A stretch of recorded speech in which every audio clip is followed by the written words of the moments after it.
sa pagpapatupad ng Executive Order No. 41 o ang suspension ng pangolekta ng pass-through fees, ating pag-uusapan kasama si Assistant Secretary Mary Jean Pacheco, Consumer Protection Group ng Department of Trade and Industry.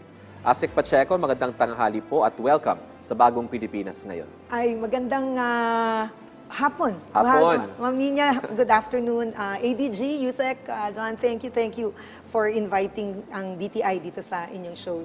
You know, Nina, matagal na kami magkaibigan ni Asik Jean. Nasabi ko, Yusek ang aking sanay. Pero ADG, pwede rin. Madami kaming programang pinagsamahan, no? So, pag-usapan natin, as I said, yung ating IRR, no? Hingi lang po kami ng updates sa implementing rules and regulations nitong EO41 na naglalayong isuspinde ang koleksyon ng mga pass-through fees sa transported goods sa ating bansa. Ay, nako, ADG, alam kong close to your heart din ito kasi kapartner po namin dito, Ma'am Nina, actually, Yes. ang DILG. Yes. Alam niyo ho, tuwang-tuwa nung yung ating mga stakeholders, mga truckers, logistics providers, manufacturers. I'm sure. Nung si Presidente po ay nag-issue ng Executive Order 41. So, ang tanong is kung kumusta na po itong implementation. Yeah. So, ito, umiikot na po, sir, yung ating IRR, anim na ahensya ng gobyerno. So nasa IRR stage pa lang yes, tayo. Sir. Okay. We hopefully ay masign na kasi tapos na ang konsultasyon. Nandito na talaga tayo sa legal scrubbing. Alam nyo to. So nasa legal scrubbing na po tayo. As I said, DILG, katuwang ng DTI dito, DILG, DTI, DPWH, DOTR, ARTA, at saka DOF. No? Kasi si DOF, yung kanyang Bureau of Local Government Finance, ay kasama siya dito. So, abangan lang ho natin at pag na-sign na ito ay magiging effective na po. Pero sa tingin mo mga kailan kaya? Nako, sir, sana nga this Within week. the month? This week? Malapit na. Malapit na po, sana nga talagang Sino ang ahensyang Ayaw ko tanongin niya. Hindi, naging ano tayo, sir, yung naging very consultative tayo. Okay. At saka nakita din natin na yung EO kasi merong mga detalye, no? Kasi ma'am, ang issue kasi dito, nagpalabas si Presidente ng executive order na nire-remind niya, no, ang mga local government na bawal ang pass-through fees. Yes. Pagka ang national road, bawal yon. Ang local, alam natin, merong authority ang ating mga local government na mag-impose ng fees. Pero nakikiusap ang Pangulo natin na pwede habang medyo mataas ang presyo para makatulong tayo na ma-reduce ang logistics cost, isuspend muna natin. Yun ang ating panawagan sa mga local government unit. Ayan. So, kumusta naman po, speaking of the LGUs, yung tugon ng ating mga local government units sa ginagawa ninyong draft ng Joint Administrative Order? So, ang magandang pangyayari is nung nasignan na ni Presidente ito, kasi talagang meron dong Section 2. Section 2, tandang-tanda ko, evaluation of ordinances. So, biglang tinugunan na ito kaagad ng DILG. No, si DILG talagang inutusan niya ang kanyang mga regional directors ng DILG secretary na i-review niyo lahat ng mga ordinances relative to itong mga sections na nakita natin dito sa EO 41. So immediately, merong kasi talagang parang tama bang numbers ko, 1,500 municipalities ito, ma'am. No, pero meron ako ding number na natutunan ko sa DILG, yung 221 na provinces and cities. Kasi medyo parang it's complicated. Na under the local government code, merong taxing power, no? Ang mga local government units, especially for provinces and cities. Pero yung dahil ito ay lahat, no, pati municipalities, ay parang 1,500. Pero konti lang, sir, no, lumabas sa memo ng DILG. Konti lang talaga naman din ang nag-i-impose. So dito lang sa may gawing Metro Manila area and NCR Region 4. Yan po yung medyo areas na talagang nakitaan. At ang maganda po ay talagang nakita din natin na ang mabilis din na pagsuspindi. Suspende. Kasi yun nga, Asik Jean, yung gusto ko sang itanong sa'yo. Kasi yung ibang mga LGU dyan, ang sinasabi nila, ay may ordinansa kami. Pero sabi po ng ating Pangulo, pag national roads, wala kayong authority. Ibig sabihin, problematic yung ordinansa. How about naman dun sa mga local roads? Ano yung magiging payo natin sa mga LGU Yun. na So, merong mga ordinansa sa local roads? Correct. So yan ang mga natutunan talaga natin na kailangan din talagang mag-amend ng ordinansa. Yun. Kasi nag-issue po sila ng ordinansa. Meron din kasing, yun ang ano natin, that since nag-issue ng ordinansa, dapat baguhin yung ordinansa. Yun yung mga binabantayan natin. At ang maganda nito, sir, kasi meron din tayo kasing mga nakikitang reports na galing sa private sector, no? Kasi yung iba, wala ding ordinansa, di ba? Pero nandun yung nag-i-impose ng stickers, ganyan, no? Oo, so, walang legal basis, pero nag-i-impose ng sticker. So sabi ni DILG, tulungan nyo kami, DTI, kung sino-sino yan. Ma-identify. At ano. So ganun yung partnership po namin, no? Ang information na nakukuha namin ay galing sa mga private sector at binibigay namin sa DILG. Okay, so just to give us an idea, ma'am, maaari niyo po ba kaming bigyan ng halimbawa kung gaano kalaki approximately ang nagagastos per month ng isang trucker dahil sa mga pass-through fees na ito? Ay, naku. So ma'am, ang pwede kong ma-share yung sinasabi ng mga truckers. Kasi iba-iba siya eh. So merong mga truckers na iba-iba yung dinadaanan niya, 'di ba? At iba yung karga niya. Pagka ito nga yung kaya nanawagan sila sa gobyerno na pwede ba tanggalin na yan? Kasi ma'am iba-iba eh, no? So merong mga municipality na per uri ng truck. Oh, pag ang 10-wheeler ka, may ibang municipality 250 pesos per truck. Pagka mas maliit yung truck mo, 150 pesos per truck. Meron naman 2,000 a month. Oo, per truck. Ganon. Merong 300 per entry. Iba-iba talaga, ma'am. So talagang Medyo nakakalito po ito. Yes. So, anong pwedeng gawin dyan? Kasi nga, meron nga nag-react dito. Sabi, iba-iba raw ito mga classification, ha? Pwede lang ako magbigay na example. Diyan daw sa Binyan City, sa may Kawayan City, and others have different classification for trucks, okay? Yan. They look at the number of wheels. Wheels. Hindi raw yung weight or yung bigat ng truck. Kasi raw, pag LTO ang nagka-classify, should be on the weight, yung bigat ng truck, and not on the number of wheels. That's So right. ano po ba talaga yung bigat, yung number Ayan. of wheels? So, dyan, ma'am, no, nadidiscover talaga natin na yung nandun sa local government, iba-iba talaga sila kung paano sila mag-impose, no?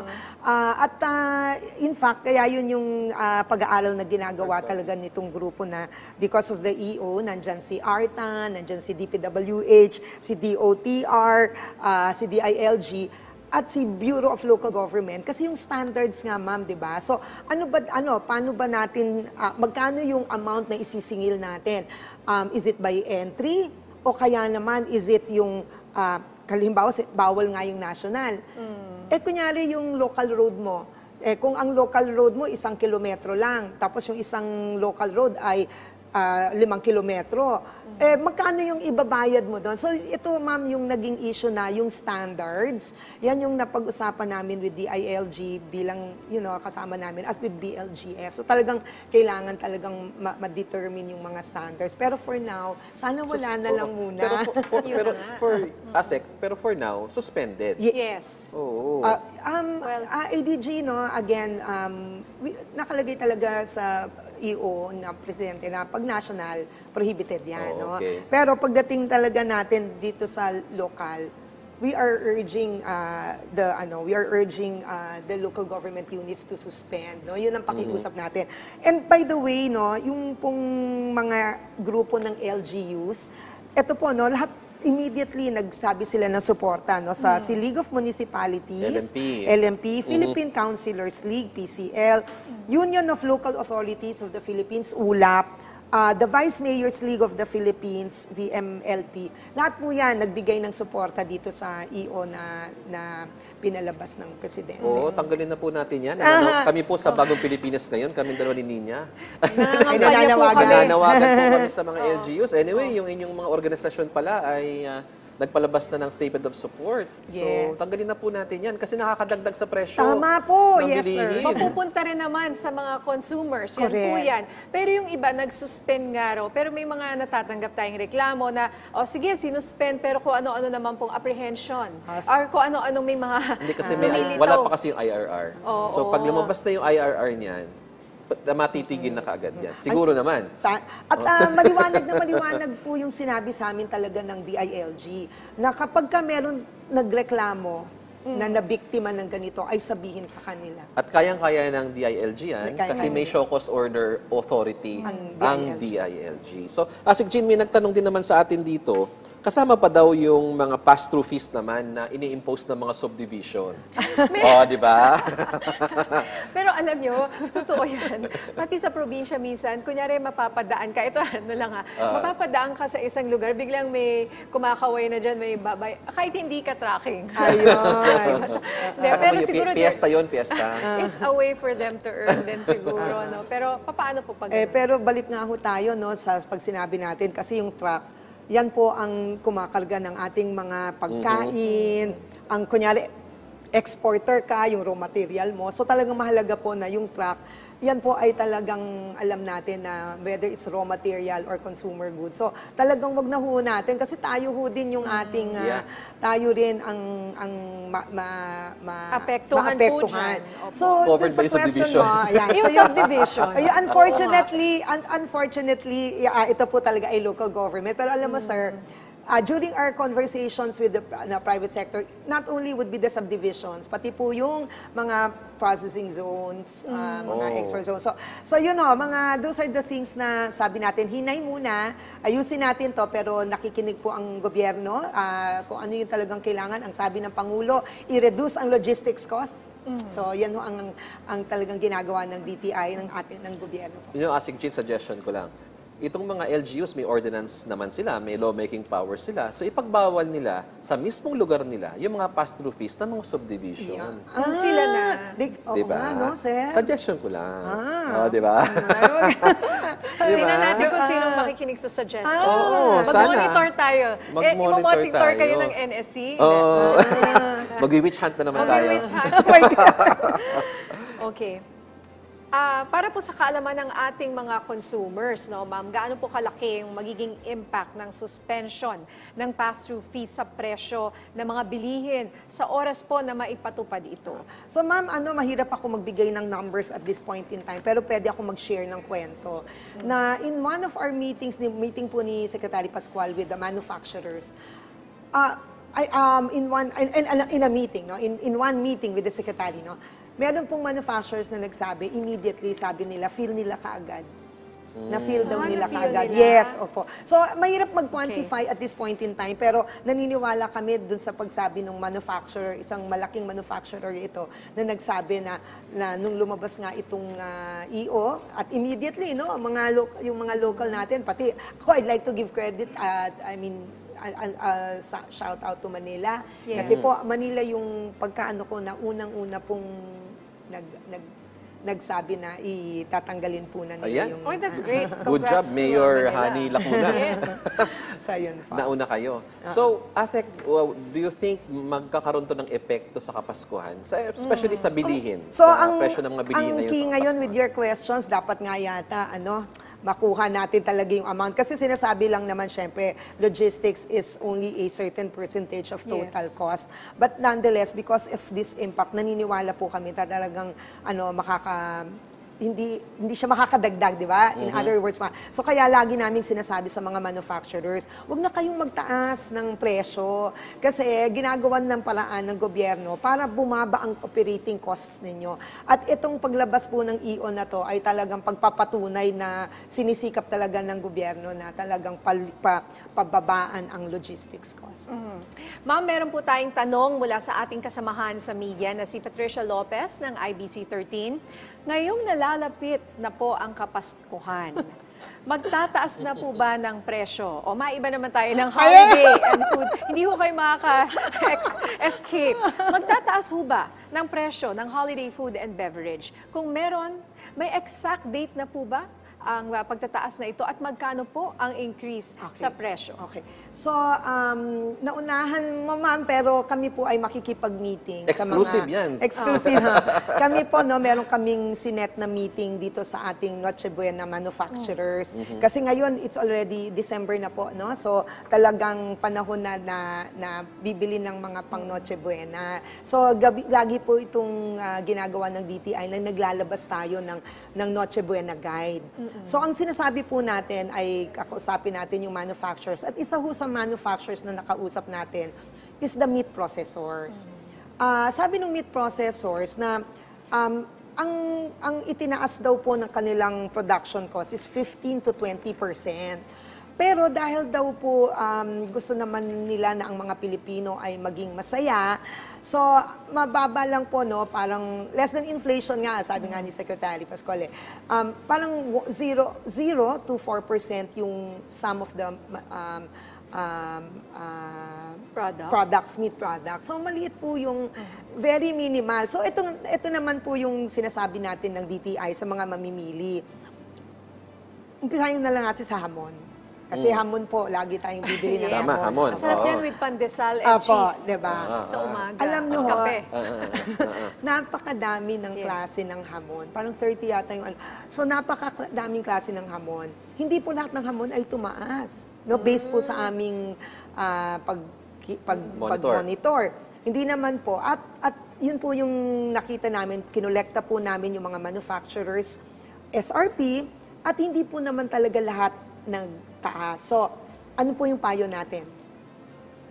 Mamili po tayo, di ba? Na naaayon sa budget natin at sa panlasa natin. So, makikita po ninyo dahil ang paglabas po ng DTI, ng aming Noche Buena Guide, lahat po talaga ng mga manufacturers nandun. Kasi ang gusto ho namin, matuto tayong pumili at maging mapanuri. Para pagpunta ho natin sa grocery, alam na ho natin yung bibili natin. Kasi napagpilian na ho natin, ito kaya kong bilhin, kaya ng bulsa ko to, kaya ng budget ko to. At gusto ko din tong brand na ito. So, yun po. Maganda yung may options po tayo. Yun po. Hindi yung walang choice at Yeah. mabibili mo Yeah. yung pinakamahal. Yes. Eh kung ikaw naman sosyal, di bili mo yung mahal. Miss Hindi, Linya, Kung may anong kaya budget mo. ka. Oo. Kung yung may budget. That's right. Oo. Miss Linya, isa pa, no? So sabihin natin, yung mga hamon, may 1.5 kilo, 1 kilo, 500 gram, 800 gram. Eh kung nag-iisa ka lang o dalawa lang Huwag ka na Huwag ka na bumili ng 1 kilo ng 1.5. Bawasan na natin. Mag-diet na tayo, no? To 2023 na. Unahan na natin yung New Year's resolution. But ma'am, before we let you go, can you talk to us? Ito, pag-usapan lang natin mabilis. Meron kayong cashless Expo. salamat. Excited ako dito kasi entrepreneur din ako Of sa mga course. small businesses. Paano po kami makaka-take advantage nitong cashless Cashless Expo? Expo. O, kanina nung nag-uusap tayo, kasi po kagagaling nga namin sa press conference ng Cashless Expo, it is the first time, ano po ito with the private sector, ang nag-organize po nito ay si Go Digital Pilipinas, pero ang magpa-partner po nito from government would be the Department of Trade, the Bangko Sentral, and the Department of Agriculture. At ito po talaga yung advokasya ng government to promote digital payments. Kasi sabi ho natin, safe po yan, di ba? Safe ang gumamit ng digital wallet at pwede kayo mag-credit card, mag-debit card. So, ito pong Cashless Expo na nagaganapin po from November 17 to 19 sa World Trade Center. Ito po talaga, makakabili po kayo talaga ng mga local products natin. At 14 regions po namin ay nandyan po sa ating Cashless Expo. So, meron din po tayong agri. Kasi kasama po si Agri. So, yung pong murang gulay, meron po tayong murang gulay galing pa po ng Nueva Vizcaya. Wow. So, lahat po. Pero ang ano lang po dito. At syempre, by the way, nandun din po yung BSP at mga bank. So, kung kayo po ay, ang sasabihin lang ho namin, talagang do not bring na cash. Talagang cashless. Bawal ang cash? Bawal po. Bawal ang Hindi, cash. pero kung kayo naman ay wala pa kayong GCash, wala Paymaya, po. mga ganun po. Kunyari halimbawa, wag ho kayong mag-alala. Pumunta po kayo doon, tas tutulungan po namin kayo na doon po ang bangko para magkaroon po kayo ng ganitong mga e-wallets na ito. At saka sabi niyo, pag merchant ka, maisingit ko lang, di ba may up to 50,000 lang. So you can take advantage of this. Pwede mo raw i-increase yung limit mo. So, ang And be a ganda. merchant. Thank you, Ma'am Ninya. So, ito po, no, yung lagi nating sinasabi ngayon, pinopromote natin yung tinatawag na P2M. No, this is peer to merchant. Yung isa naman, P2P. Marami po tayo P2P. Ikaw, tayo pong lahat ay siguro may GCash dito. Pero, o Paymaya. Pero pagdating po dito sa mga negosyante, ang gusto po namin talaga ma-encourage sila mag P2M para hindi na maliit. Which means? Lalaki yung iyong limit. Diba? Yes. Minsan po makikita kayo, magbibili kayo.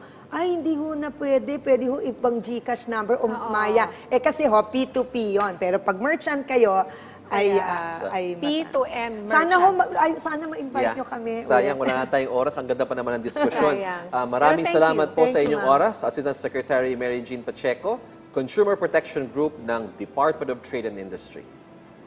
Thank you, thank you.